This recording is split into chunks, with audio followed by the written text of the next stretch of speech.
Bismillahirrahmanirrahim. Assalamualaikum warahmatullahi wabarakatuh.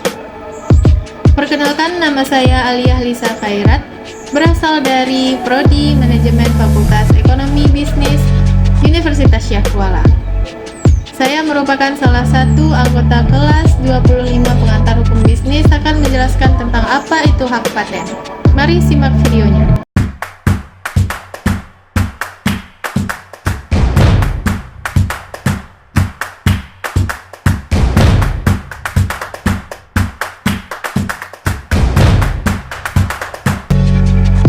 Sebelumnya, banyak orang yang menyamakan antara hak cipta, hak paten, dan juga hak merek.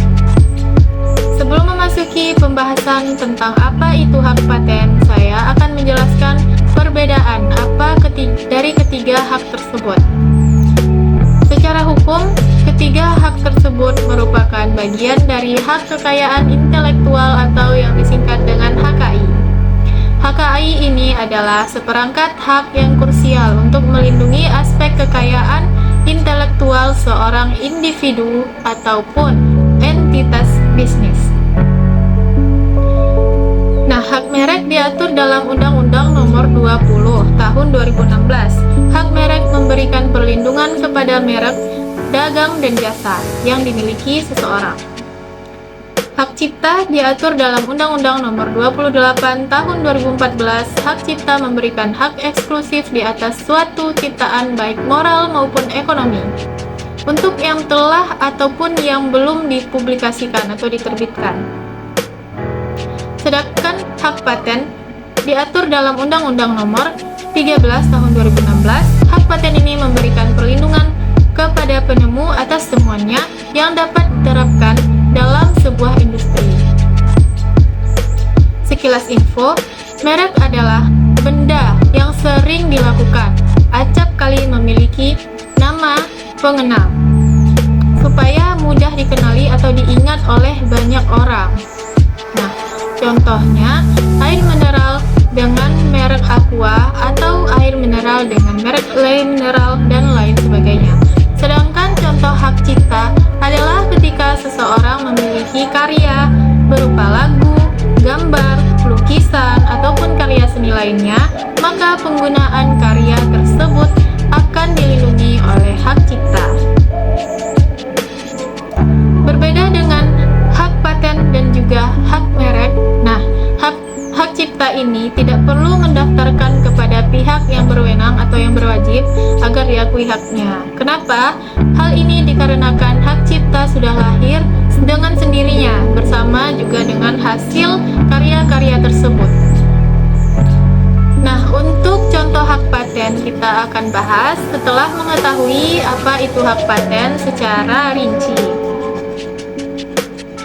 Nah, hak paten adalah hak eksklusif yang diberikan oleh negara kepada penemu atas hasil temuannya di bidang teknologi untuk melaksanakan sendiri ciptaan tersebut atau temuannya tersebut, atau memberi izin kepada orang lain untuk melakukan tugasnya tersebut, nah, selama jangka waktu tertentu, jadi waktunya sudah ditentukan.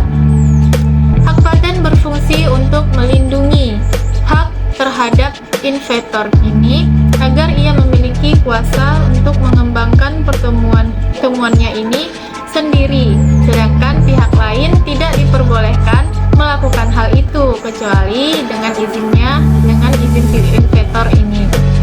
Nah, yang perlu diingat di sini adalah ciptaan berbentuk teknologi, namun tidak semua ciptaan di bidang teknologi bisa mendapatkan hak patennya. Kenapa? Karena ada syarat-syaratnya. Apa itu syarat-syarat ciptaan yang dapat kita patenkan?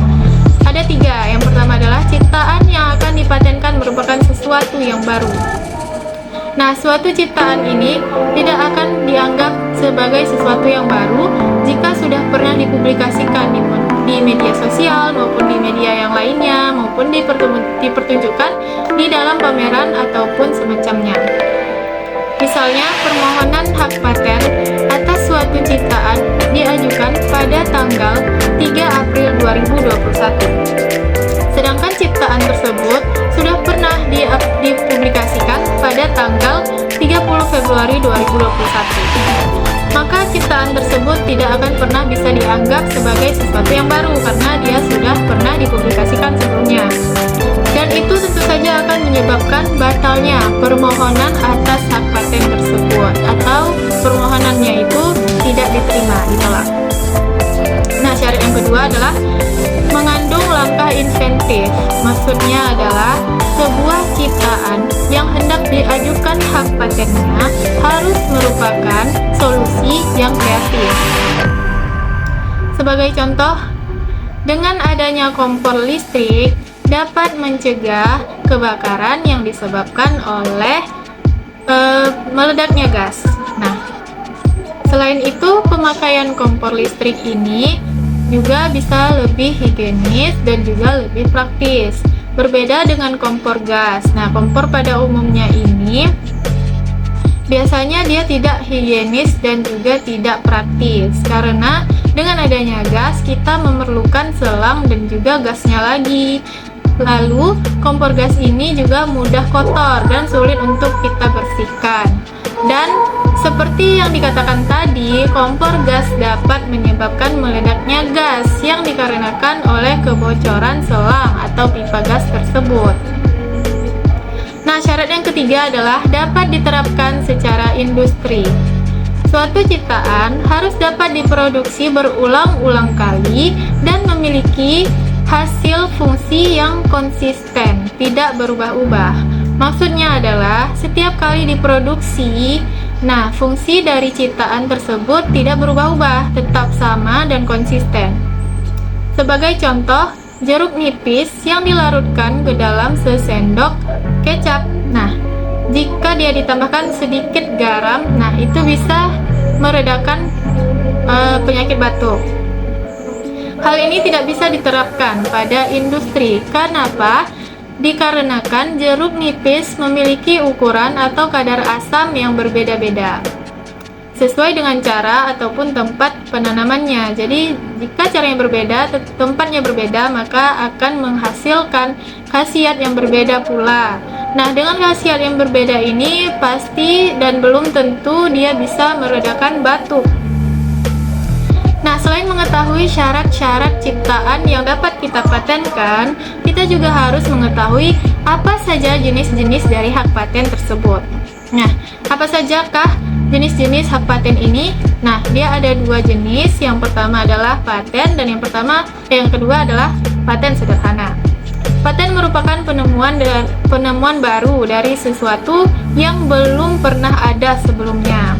Nah, masa perlindungan paten adalah selama 20 tahun dari tanggal penerimaan permohonan paten tersebut. Lalu yang kedua adalah paten sederhana. Paten sederhana merupakan pengembangan dari paten yang sudah ada. Nah, dia sudah ada sebelumnya, tetapi dia dikembangkan lagi. Nah, masa perlindungan paten sederhana adalah selama 10 tahun sejak tanggal penerimaan permohonan patennya tersebut. Nah, jika sudah mengetahui syarat dan juga jenis-jenis hak paten tersebut, nah kini kita bisa memastikan apakah temuan kita tersebut termasuk ke dalam hak paten atau belum termasuk ke dalam hak paten. Siapapun yang tanpa izin membuat ulang, menggunakan, menyewakan, dan juga memperjualbelikan tanpa sepengetahuan atau tanpa seizin pencipta pemilik tersebut, dia akan mendapatkan sanksi. Nah, untuk yang melanggar hak paten akan mendapatkan sanksi maksimal penjara selama 4 tahun dan atau denda maksimal 1 miliar rupiah. Dan untuk pelanggar hak paten sederhana akan mendapatkan sanksi penjara selama 2 tahun dan atau denda maksimal 500 juta rupiah. Nah, adapun contoh-contoh dan sanksi dari pelanggaran hak paten. Nah, hak paten dan hak paten sederhana yaitu ada 2. Yang pertama, pelanggaran yang menyebabkan gangguan kesehatan dan juga pelanggaran yang menyebabkan gangguan lingkungan hidup. Pelanggar dapat dipenjara maksimal selama 7 tahun dan atau denda maksimal sebanyak 2 miliar rupiah. Nah, yang kedua adalah pelanggaran yang menyebabkan atau mengakibatkan kematian. Pelanggar ini akan dipidanakan maksimal penjaranya selama 10 tahun dan atau denda maksimal sebanyak 3,5 miliar rupiah. Cukup sekian yang dapat saya sampaikan. Terima kasih atas segala perhatian dan mohon maaf apabila salah perkataan. Dan akhiran wabillahi taufik wal hidayah. Wassalamualaikum warahmatullahi wabarakatuh.